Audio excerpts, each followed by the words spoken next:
Okay, hello everybody, and welcome to the Colorado Wildfires 2020 webinar series. This final presentation is given by Dr. Courtney Schultz of Colorado State University.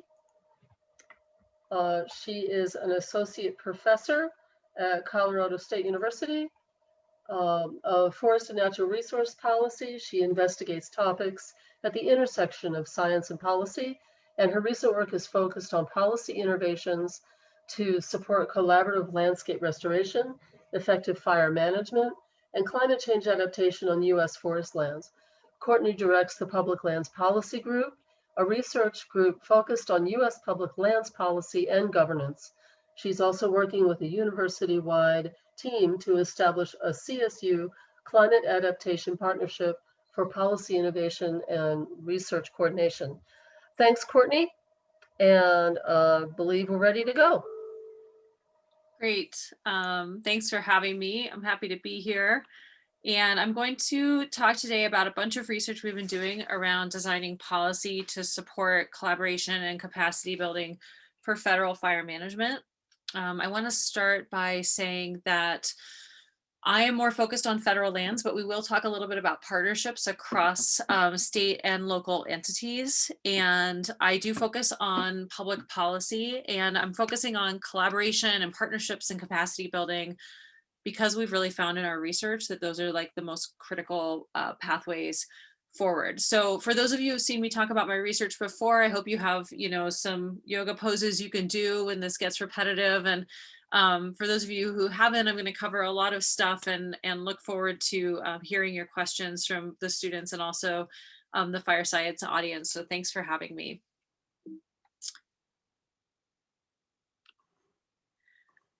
So let's start with just some basics of the science. And I was just telling the organizers that I'm prepping for an upcoming congressional hearing. So I've got a lot of stuff in my head. So you'll probably get some of the effects of that coming out today. But why we're seeing more fire. So definitely interactive effects of climate change, land use change, and forest management. And I think it's really interesting because climate change is leading to hotter and drier conditions, longer fire seasons. And so we see more intense fires, but also this is an issue of land use change because we see the WUI as in the West, proportionally the largest growing land use type in the country and in the West. And that means, more people living in the intermix and interface near fuels, but it also means that we have more people causing ignitions near forests. I was just reading a paper by Jen Balch that indicated that 85% of ignitions are human-caused ignitions, and that expands the geographic and seasonal niche of fire. So pretty interesting issue there. And then forest management, forest management can both help reduce fire hazard and can exacerbate it depending on how it's done. And I think, we can look at things like a history of fire exclusion that has exacerbated our current fire hazard, particularly in our more fire-prone forests. We can also, look at thinning treatments, which particularly when followed by prescribed burning can really do a lot of positive work reducing fire hazard on our lands. So a lot of interesting interactive issues there, and we don't want to kind of cast this as an either or issue. We get sort of stuck in these policy arguments about whether or not it's forest management or climate change, and it's really all of these things.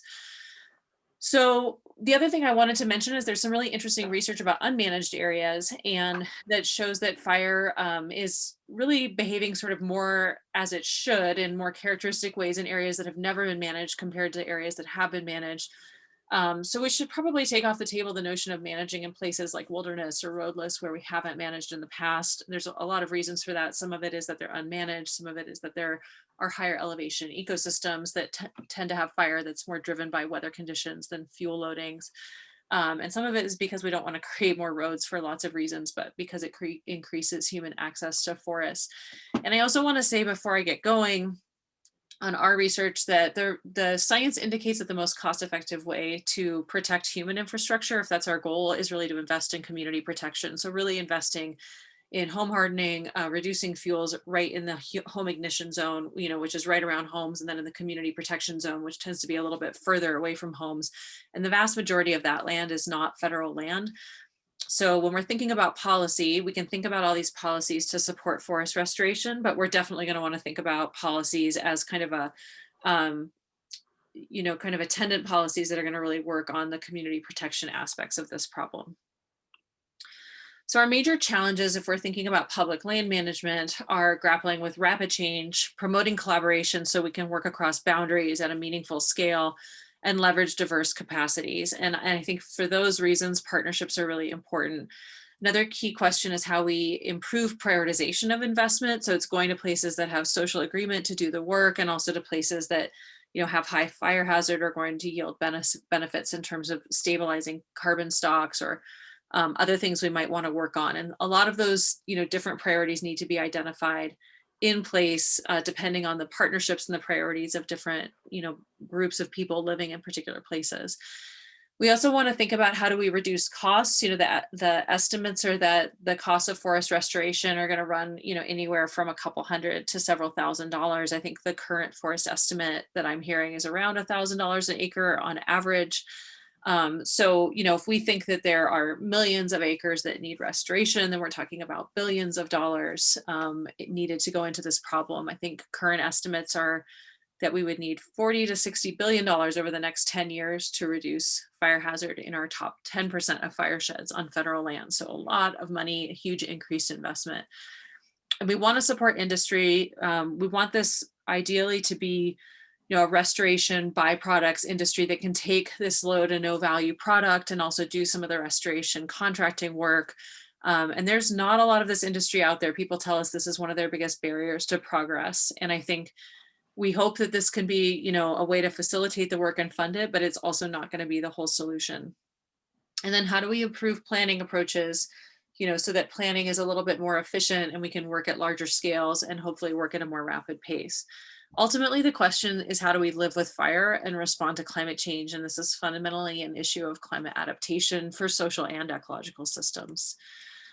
So this is the kind of research my group does. We look at how policy and other aspects of governance, and that word means the array of actors and access points in the system. So it's not just like the policies, which is the stuff government does, but it's also the other, like who has access, who's doing what, where do they exert their power? That's all governance.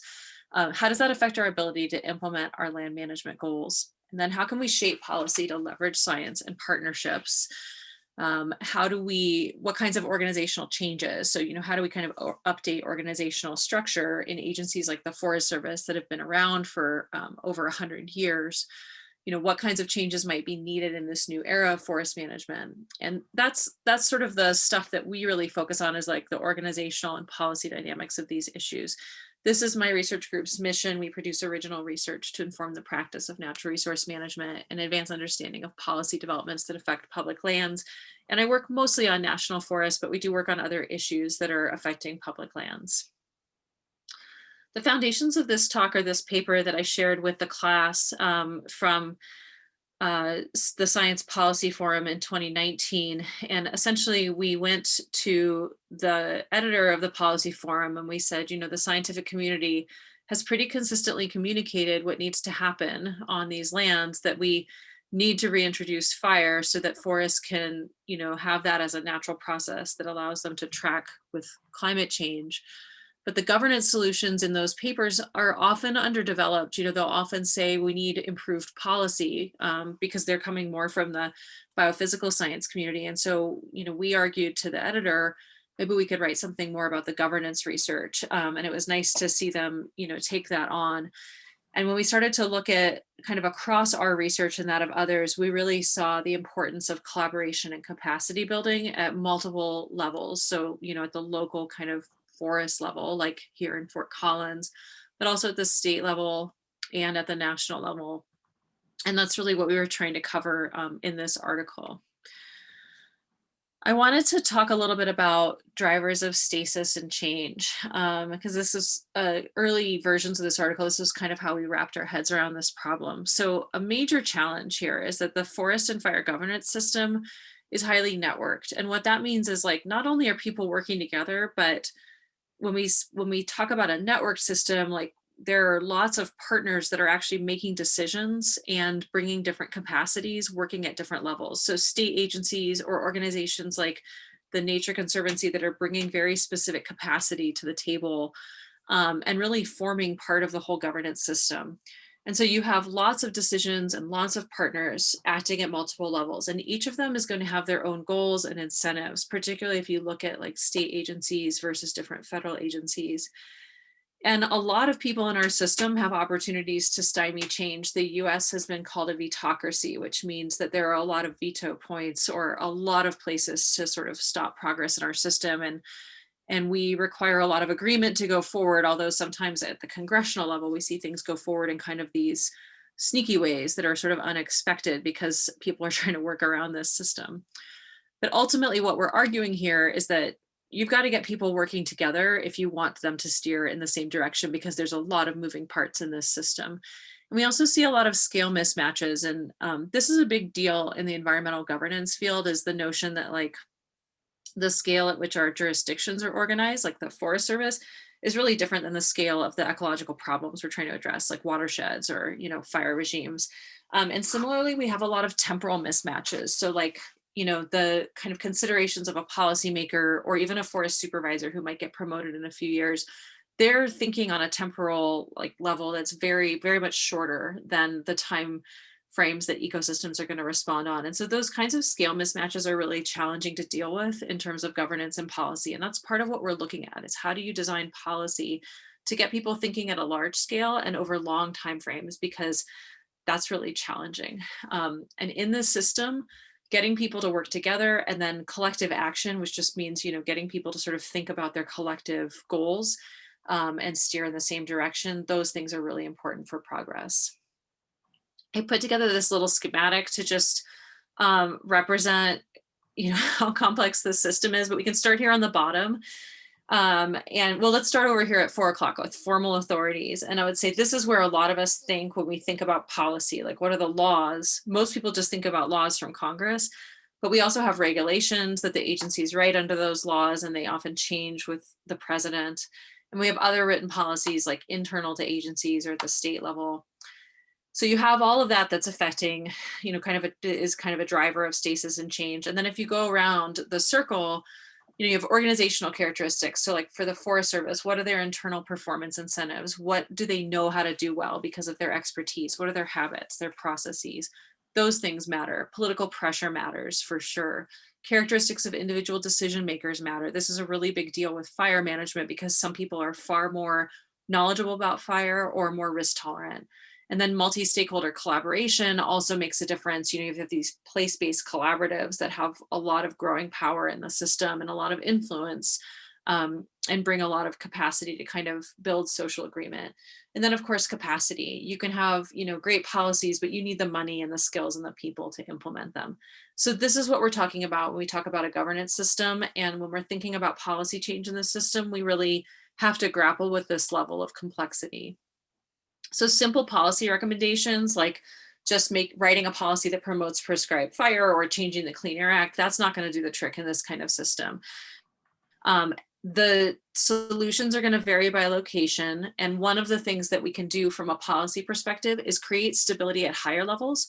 So like funding and sort of parameters on what we want to see out there and general policy direction, but flexibility for lower levels of the system, like state and local jurisdictions, to really figure out what's going to work in their place, depending on their ecosystems and their people. And that's something we're seeing globally with environmental governance, is this need to kind of balance high level stability and lower level flexibility. So we have to move from these policies that broadly articulate and facilitate things like the cohesive strategy, you know, which says we need fire adapted communities, fire adapted landscapes, and we need safe and effective response. Like all of those three things have to come together. But then we actually have to figure out, okay, how do we put in place the tools that are going to create procedures and incentives and capacity at the local level to get where we want to go. And so this is what our research is looking at, is what does this look like in practice? I'm going to talk about 3 areas of our research today. I'll talk about the CFLRP, which is the Collaborative Forest Landscape Restoration Program, and the Joint Chiefs Landscape Restoration Partnership. And I did research on these 2 policies at the same time, supported by the Forest Service and many partners who helped us design it. And essentially, we looked at them together because they're policies that are meant to support restoration, build partnerships, and they both support cross-boundary planning and innovation and capacity leveraging. So we kind of took a look at them together because they're a similar policy design.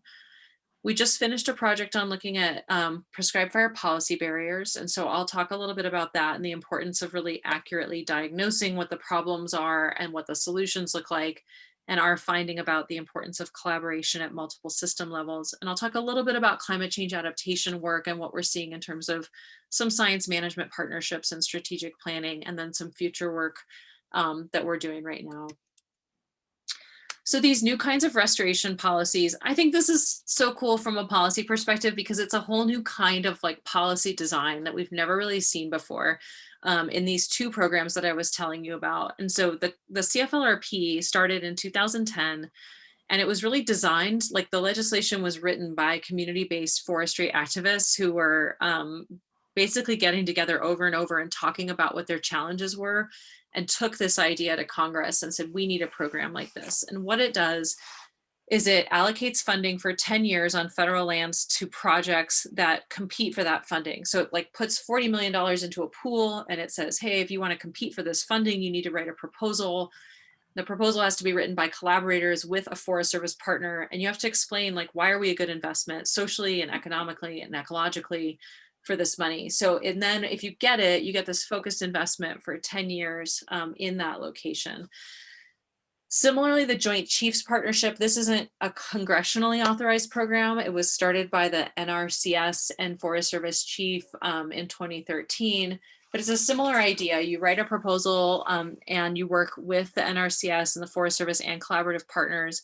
And if you get the money, you get 3 years of investment, and it's to work across public and private lands. That's the Natural Resource Conservation Service works more with private landowners. And it's really meant to address wildfire, wildlife, and watershed issues. So both of these are focused investment programs. They have these characteristics in common: flexible funding, prioritization, competition, collaboration is required on both of them. And there's over 100 projects nationwide under these two programs. So like I said, similar policy models: multi-year investment with a prioritization process, flexible funding, requirements for collaboration, and they have that characteristic of broad goals, but you can kind of tailor what you're doing to the local context. And we did hundreds and hundreds of surveys and interviews, and respondents told us that these programs improve their relationships, improve the pace and scale of projects, supported innovations in things like monitoring and leveraging partner capacity. And they also led to learning across networks. Like if you have 23 CFLRP projects, now you have an opportunity for them to share lessons learned. And there were some challenges, but almost everyone said these policies mark the path forward and that they should continue. And I'll tell you, I was just reading the report from the Forest Service on CFLRP, and indications are that it created quite a number of jobs and supported existing industry partners, and also led to decreased conflict and kind of had outpaced accomplishments compared with the investments. So they like accomplished more work per dollar spent than other projects around the country. Big barriers to success, people said, were agency turnover, because when staff turnover, it's hard to keep momentum on projects, especially if you're working collaboratively. You need that trust. And then agency capacity, they said, was their biggest barrier in terms of the agency. Externally, the biggest challenge, they said, was engaging industry and wood products industry. And then they also talked about their concern about the lack of long-term investments to maintain conditions. But we saw big changes to the scales of planning through this policy, which was really cool. And some ongoing questions are, how do you deal with the politics of prioritization, like creating potential winners and losers? And that's an ongoing issue. Will there be ongoing demand for these programs? How do we kind of keep a restoration byproducts industry going and build it? And how do we build collaborative capacity where we don't have it? So those are some policy questions going forward. So what can we take from this? Investments, focused investment in minimum time and spatial extent can make a big difference.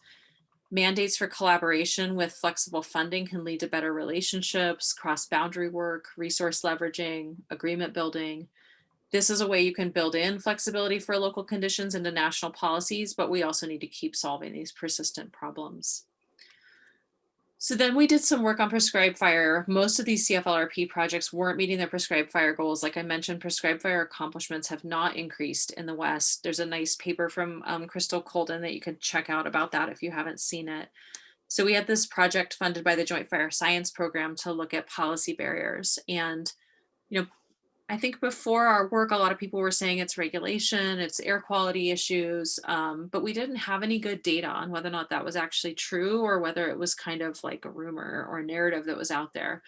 And we found that capacity and leadership were by far the most significant factors that were affecting prescribed fire. So like lack of people to burn and lack of funding and risk averse leadership. And people pointed again to collaboration at multiple levels as a path forward. Here's some stuff in people's own words. I thought you guys might find this interesting. With regard to air quality, one person said we've worked really hard to communicate and build relationships with our air quality folks. I think there's a lot of other things that come into play before air quality does to keep us from implementing prescribed burns. Another person said the law doesn't impede burning so much as more the practical realities on the ground. You don't have enough money, people, or there's too much fire danger. Another person said smoke's about communicating, not regulating. It's the direct dialogue that's kept the regulations flexible and responsive to what the burners need to do. This was someone at the state level talking about dialogue with their state Department of Environmental Quality to kind of keep that open dialogue between air and land managers. So capacity, funding, leadership are the biggest factors that limit application. Successful approaches really support resource sharing. So people can basically like share engines and people, and someone can do communication and someone else can help with planning and monitoring. Connect sort of levels, like so connecting the state and the local, you know, connecting air and land, public and private, and really problem solve together. And there's some really cool examples of statewide airshed groups, state level partnerships, but also local level collaboration and local and state agreement mechanisms to facilitate that kind of resource sharing. So some key takeaways again here, the critical importance of partnerships to leverage capacity at multiple levels, the importance of good leadership direction, but there's some looming challenges. You know, what are we going to do when smoke regulation gets stricter, when burn windows get tighter? How are we really going to get enough fire done? Or as one person said, you know, move beyond boutique burning is the way I heard one person put it recently. And then also, how do we plan at larger scales? And I think this will be a challenge going forward. One person also mentioned we have to get fire back on the landscape through natural ignition because they can't plan enough fire to do it. So I think that's another issue we'll talk about here in a minute. So what do we take from this? The need for collaboration at multiple levels. This project really taught me about the importance of state level collaboration. We're also seeing state legislatures do a lot to create more capacity and provide clearer direction. Congress needs to keep providing oversight and do things to facilitate resource sharing among the agencies. And we need coalitions to keep moving this problem forward, to keep tracking what are the challenges and how do we tackle those challenges at different policy levels. With regard to getting more fire on the ground, I wanted to share this concept. This is this concept of pods. And if you could just focus for a minute over here on the right, this is the Tonto National Forest. This is one of the first places they did these pods. They stands for potential operational delineations. And they're divvying up this forest. They use like advanced data and algorithms and machine learning to basically identify potential control locations where they could hold fire based on like ridge lines or past fire movement or where there are roads. And then they draw these polygons and then they look at them and they basically say like, okay, you know, in these areas, where might we want to have fire or maintain conditions? Where might we want to, you know, protect areas and suppress fire? Essentially what they're doing is getting together pre-season and saying, what do we want to do with fire on this landscape when it comes and where might we hold it? And it helps build collaborative agreement pre-season about what you might do. And that's important because in the emergency context, it's easy to focus on sort of your short-term goals, or you might have fire responders from other agencies that are first on the ground. So this is a really cool approach. And it's also, this kind of thing is also being used in these risk management assistance teams that are out on actual fire incidents, helping people think about trade-offs and likelihood of success using these kinds of analytics. Pods workshops are happening across the country to kind of use this as a planning tool on forests and with communities. And again, here, that ongoing theme of collaboration to build that focus on long-term goals and really plan for the fires that are inevitably going to come. I love this quote from someone in this research on pods They said the challenge is all politics are local. Being able to use fire for resource benefit is really about having that conversation in a very deep way with partners and communities well ahead of smoke in the air. And so I think this is what it's going to take to really get fire back on the ground. We're doing some current research on shared stewardship, which was this approach that was really highlighted during the Trump administration, but I wouldn't see it as, highly political because it was promoted by a lot of people who'd been in the agency for a long time. But of course, it had, political tinges to it. So we could talk about that if you're interested. But shared stewardship was this strategy that really emphasized the importance of cross-boundary and state-level partnerships, and to share priorities and build capacity. And so we were asked to do this long-term research tracking how this developed over time, because all these states across the West signed memoranda of understanding with the Forest Service to increase their partnerships together, including Colorado, but many other states as well. And so we were looking at what's this going to mean, and we were hearing a lot of questions and anxieties about the role of states and other powerful players, and what is this going to look like? Is this going to be, primarily to promote state agencies and timber harvest, or how is it going to work with collaboration at local levels? But I'd say generally people have been positive about the closer planning between state and federal agencies to think about priorities together, as long as there's that ongoing role for collaboration at different levels. And I think we see some potential for some new innovations and of course, challenges under this approach. I also want to mention that the Forest Service has been doing a lot on climate change adaptation and mitigation. And on the adaptation side, these vulnerability assessments, these are these science management partnerships to look at, across the landscape, where do you have vulnerabilities to climate change and what are your management options?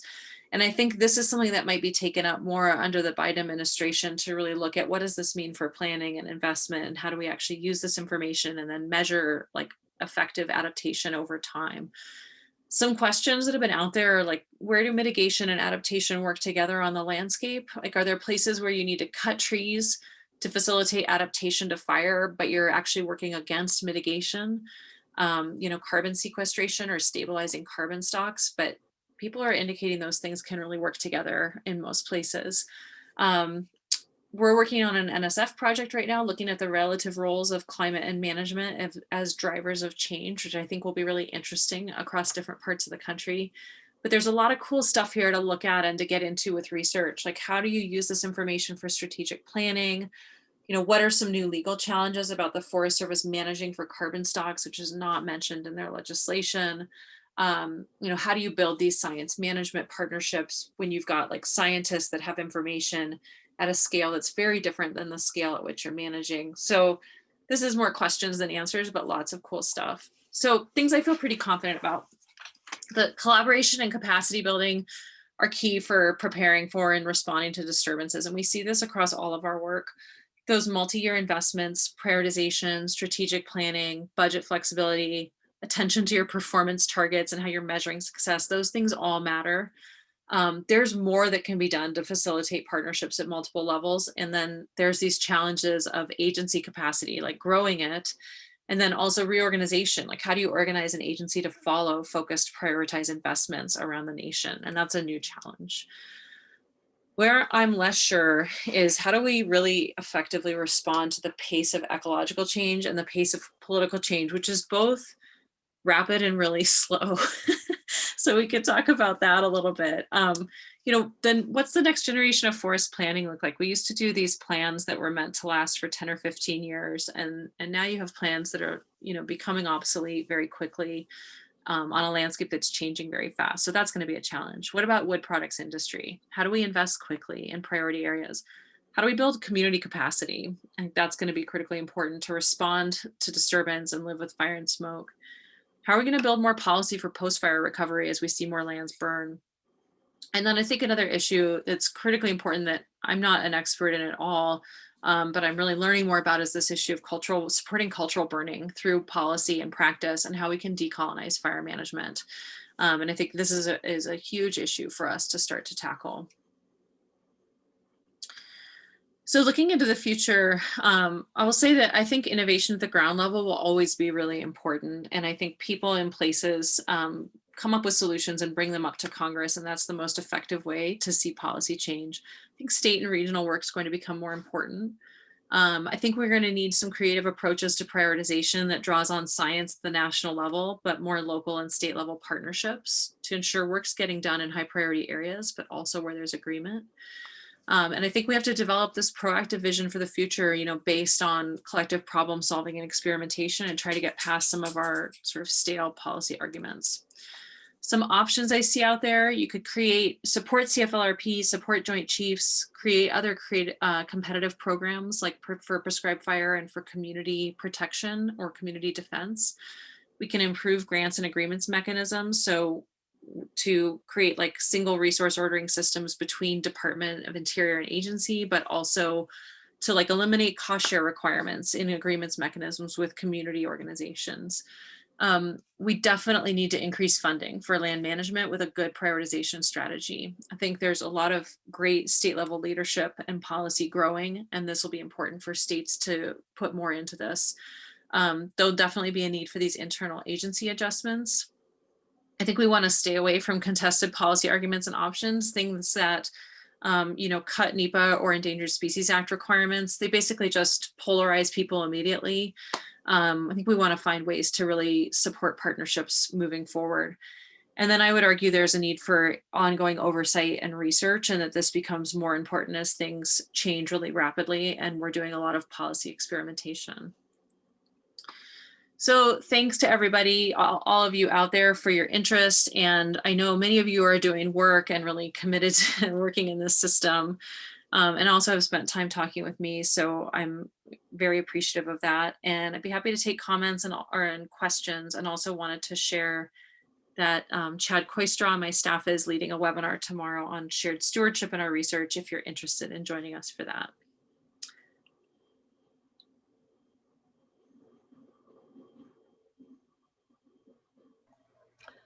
Courtney, thanks so much. You packed a lot of information into a brief amount of time.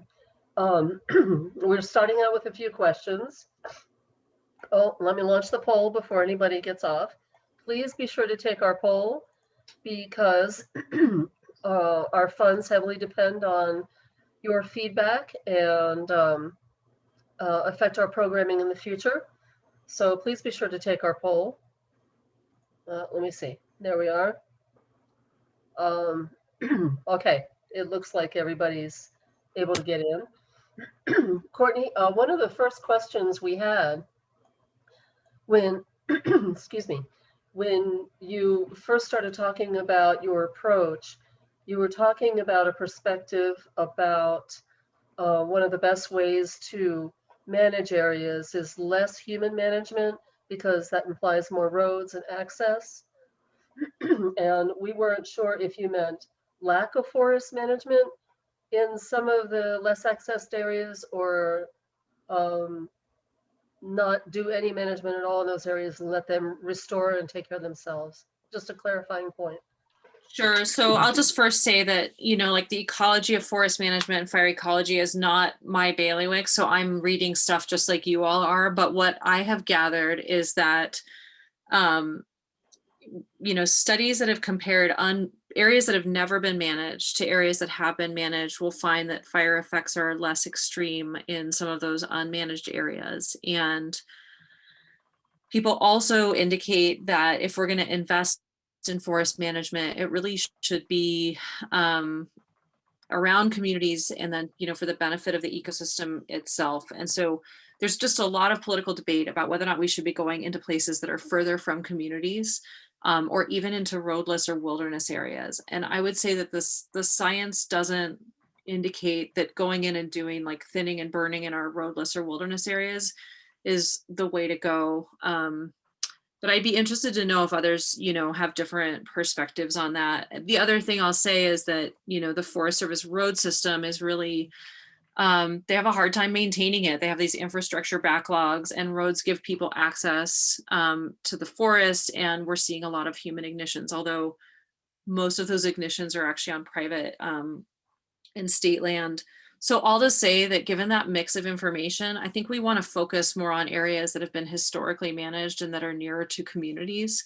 That's what I'm gleaning from the scientific literature right now.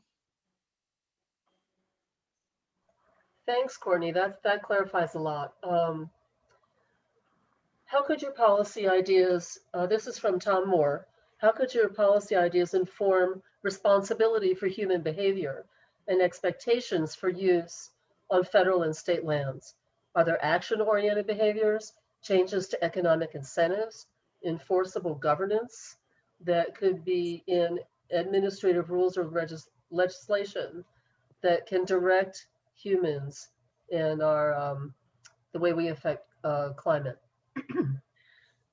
Well, there's there's an awful lot in that question. Like, Yeah, I mean, small question. obviously, like climate change is driving these issues, and so we have to work on climate change mitigation as a society in part of this. I would say, you know, for the most part, in the work that I do, people focus on different ways we can incentivize and support communities in doing protection right around their homes and in that community protection zone. If we're trying to protect human infrastructure, that's where we have the most cost-effective investments. People will say that, you know, we can definitely reduce exposure to communities by reducing fuels and fire hazard on public lands.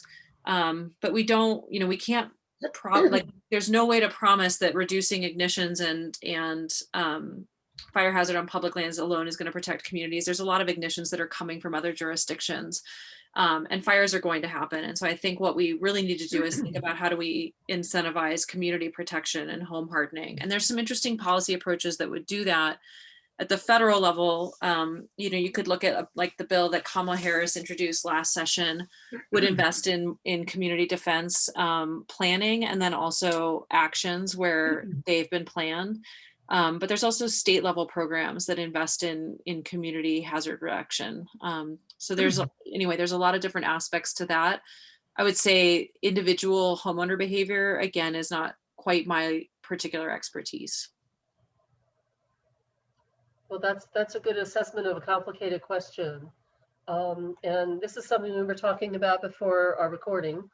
Do you think with the new administration, the Biden administration, we will see a shift in funding to prioritize forest restoration and prescribed fire? And you have alluded to a few of those things already, but what are you seeing so far? Sure. Well, the Biden administration transition team put out in their Climate 21 document, which is worth looking at if you haven't checked it out, you know, a call to basically invest in wildfire resilience, to protect forests, to reduce exposure to communities and protect carbon stocks. You know, so really wanting to maintain the forests we have, you know, in addition to supporting afforestation. So it's clearly a priority of theirs, but they come at it definitely from like a wildfire and climate change resilience perspective. They just put out their executive order on job creation and climate change, you know, a couple months ago, and they're still taking comments on that about what we do for forest and fire management. But clearly, in terms of like infrastructure and jobs and climate change, they see wildfire resilience as being really core to this. So I think it's on their minds and a big part of their agenda. In terms of specifics, they've requested an increase in funding in general for USDA and federal agencies.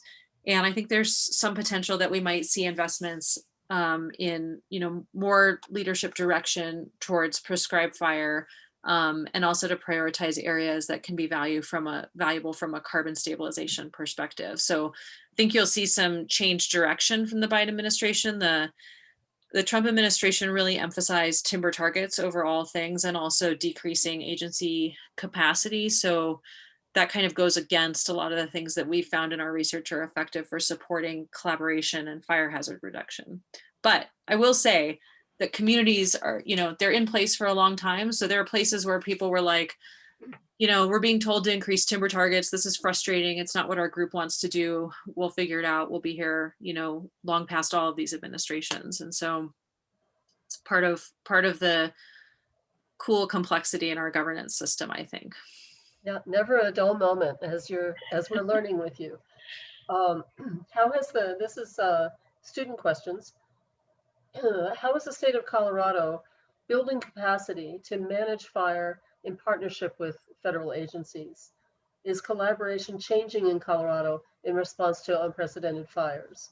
So I think what they're getting at here is are there new collaborations between at the state level and the federal level to address these issues?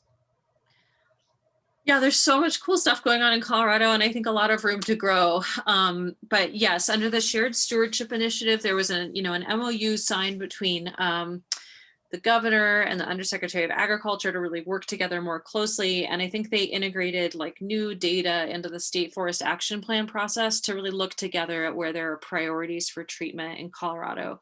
Colorado also has increased the funding going to its mitigation grants program. So that's, I think, a positive direction forward. There's individual counties like Summit and Chaffey County that have taxes that go towards fire mitigation and are doing some pretty creative planning and, very local collaboration. And then there's also, like a new larger collaboration forming in Southwest Colorado under what was the Rocky Mountain Restoration Initiative, which is a kind of partnership between collaborators and the Forest Service to build out this larger collaborative effort in Southwest Colorado. And it's going to be really interesting because it's like a collaborative of collaboratives. Like it's like all these collaboratives that are now getting together to even think at a bigger scale. And there's also one that's like focused around the whole San Juan Chama project and that whole landscape across the New Mexico and Colorado border. So we're seeing collaborative groups scale up because they need to think at larger scales because of fire and water. And then what that means for collaborative governance and how people work together is going to be really interesting to track over time. Now, there's no shortage of that in Colorado. And those of you who are interested, you could also look up Fire Adapted Colorado, excuse me, Coalition of Collaboratives. We can put some of those links in the chat as well. Well, one more thing I wanted to share, Gloria, is that I think it's really cool what our like NOCO Fireshed Collaborative is working on with the Arapahoe Roosevelt National Forest. They're really working on putting in like a series of fuels treatments from the Wyoming border down to like south of Boulder to, our forest supervisor will talk about them sort of serving as like a catcher's mitt for fire coming to the west and hopefully hitting those fuels treatments and slowing fire down. And I personally saw a lot of negative effects from the Cameron Peak fire, and I know it was much worse for a lot of other people. But we are doing interviews about it right now, and we've had people tell us that fuels treatments, particularly prescribed burns, allowed them on less extreme fire days to like do more structure protection, have more time, kind of keep the fire out of some areas. And so, even though that fire really blew up, particularly at the end, I think fuels treatments did make a difference. And our forest soup will say if we had a few more years, it would have made even a bigger difference. Yeah. The Arapahoe Roosevelt is charged with assessing their forest treatments and their fuels treatments and the effectiveness in the light of the fire. So the Southern Rockies is working with them to get that story out in the future. And this might have addressed Tom Moore's other question. With longer wildfire seasons, larger fires, more intense fires, how do you see policy fitting in increased prescribed fire activity? So I think you kind of addressed that already, but yeah, I think there's actually quite a lot of low-hanging fruit on prescribed fire, and maybe I'll get to Barb's question on this too, because people told us one of their biggest challenges is just lack of funding. So they'll say, we don't have enough money to do the work or to staff up a fuels organization on our forest. So that's a big problem. If we could get more investment, and even if the investment were in a line item for prescribed fire or with particular targets, that could help. And we've seen forests like the San Juan National Forest, like with a little more investment from the regional office, get more prescribed fire on the ground. And they do it through these really, huge investments and partnerships there. We have also heard people say that capacity is a big issue. People get pulled onto wildland fire. The pay is not as good for prescribed fire. Seasonal employment kind of messes things up, trainings and so on.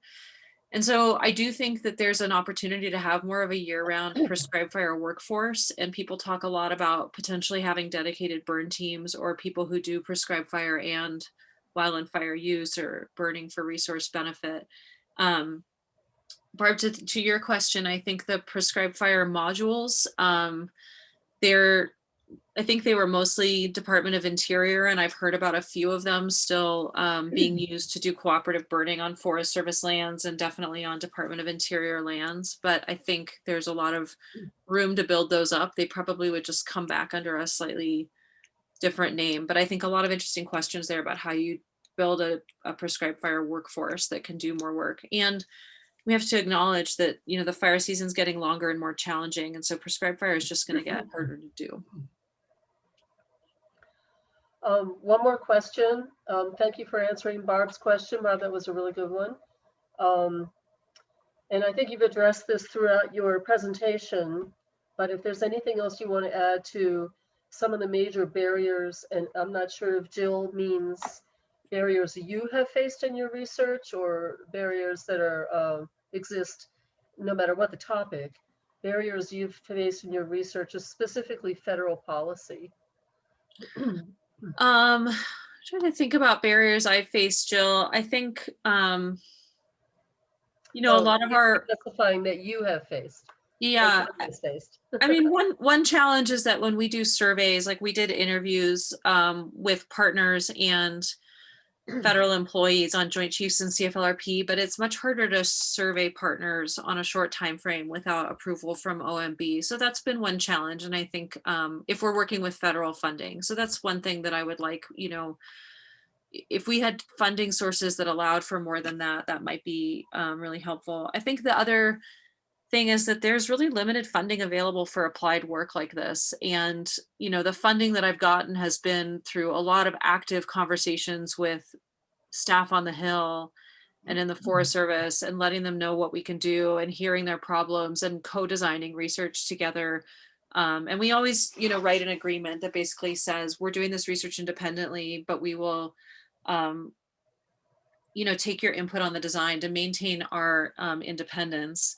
But it's taken a lot of outreach and personal relationships, you know, which is not possible for all researchers. So programs like the Joint Fire Science Program that have a competitive funding process, I think are really great, but that money has really decreased. And so I think that's a real barrier to progress is that, you know, like you're not gonna find NSF funding for a project on like prescribed fire policy barriers, and Joint Fire Science Program really filled a nice niche there. And I think we need to figure out how to keep funding that kind of applied research in our community.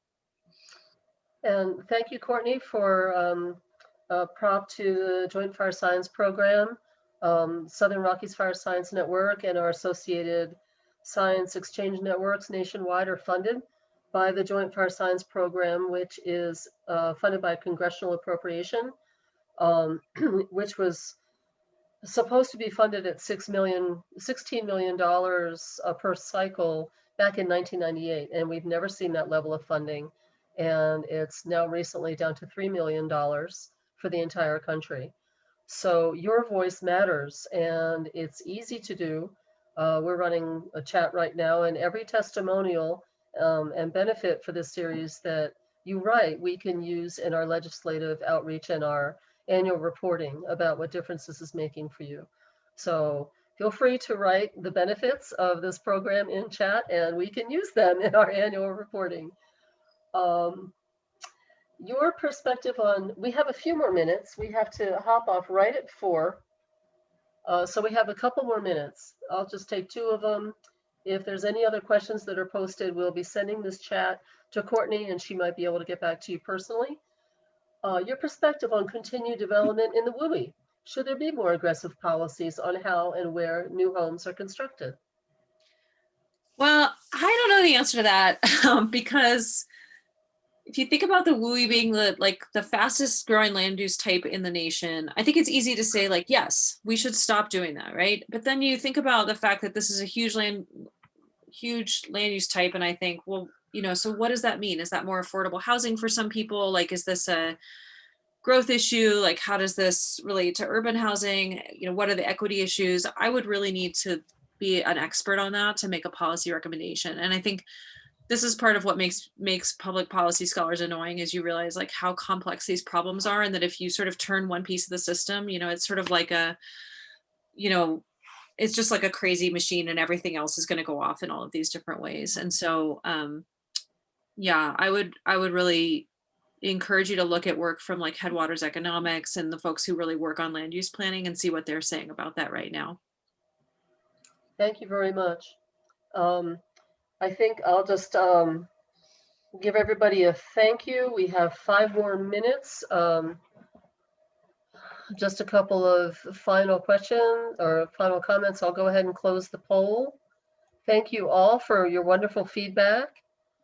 And we'll be looking at sending out, I was talking with Nathan about this, we'll be looking at sending out a registration list wide or a webinar wide poll, you know, larger than the one that we offer here about ways in which people have used this information, recommendations for the future.